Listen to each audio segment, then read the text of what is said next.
uma universidade americana, um debate.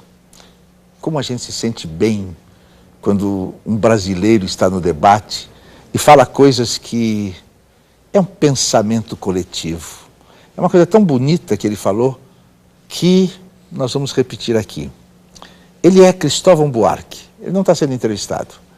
Mas nessa universidade americana, ele foi perguntado sobre o que ele pensava da internacionalização da Amazônia. Quem perguntou disse que esperava a resposta de um humanista e não de um brasileiro. Esta aqui foi a resposta de Cristóvão Buarque. Como brasileiro, eu simplesmente falaria contra a internacionalização da Amazônia. Por mais que os nossos governos não tenham o devido cuidado com esse patrimônio, ele é nosso.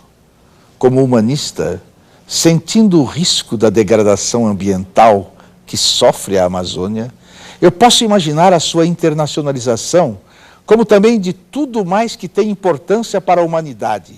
Se sob uma ética humanista a Amazônia deve ser internacionalizada, internacionalizemos também as reservas de petróleo do mundo inteiro.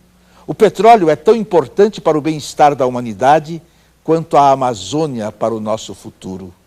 Apesar disso, os donos das reservas sentem-se no direito de aumentar ou diminuir a extração de petróleo e subir ou não o seu preço.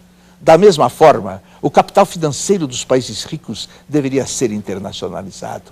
Isso, internacionalizar o capital financeiro dos países ricos. Se a Amazônia é uma reserva para todos os seres humanos, ela não pode ser queimada pela vontade de um dono ou de um país.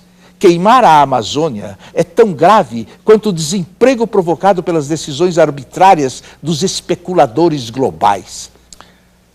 Nós não podemos deixar que as reservas financeiras sirvam para queimar países inteiros na volúpia da especulação. Antes mesmo da Amazônia, eu gostaria de ver a internacionalização de todos os grandes museus do mundo. O Louvre não deve pertencer apenas à França. Cada museu do mundo é guardião das mais belas peças produzidas pelo gênio humano. Não se pode deixar que esse patrimônio cultural, como patrimônio natural amazônico, seja manipulado e destruído pelo gosto de um proprietário ou de um país. Neste momento, as Nações Unidas estão realizando o Fórum do Milênio, mas alguns presidentes de países tiveram dificuldades em comparecer por constrangimentos na fronteira dos Estados Unidos.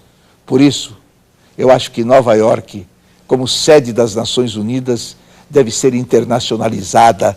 Pelo menos Manhattan deveria pertencer a toda a humanidade, assim como Paris, Veneza, Roma, Londres, Rio de Janeiro, Brasília, Recife.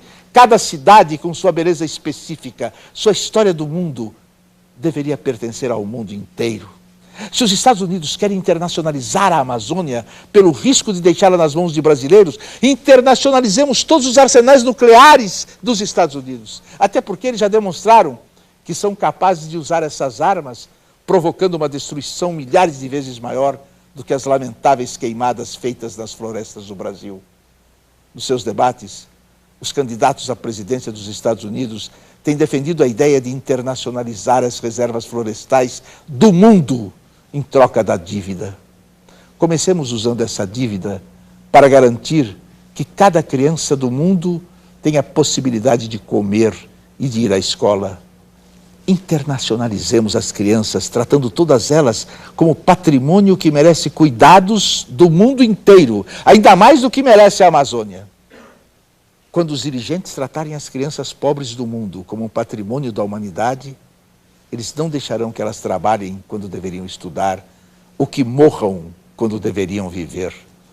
Como humanista, eu aceito defender a internacionalização do mundo, mas enquanto o mundo me tratar como brasileiro, eu lutarei para que a Amazônia seja nossa, só nossa. Meus caros, olhem só que provocação maravilhosa. Essa resposta de Cristóvão Buarque foi publicada no New York Times, no Washington Post, nos maiores jornais da Europa e Japão, em agosto de 2001. Não foi publicada no Brasil.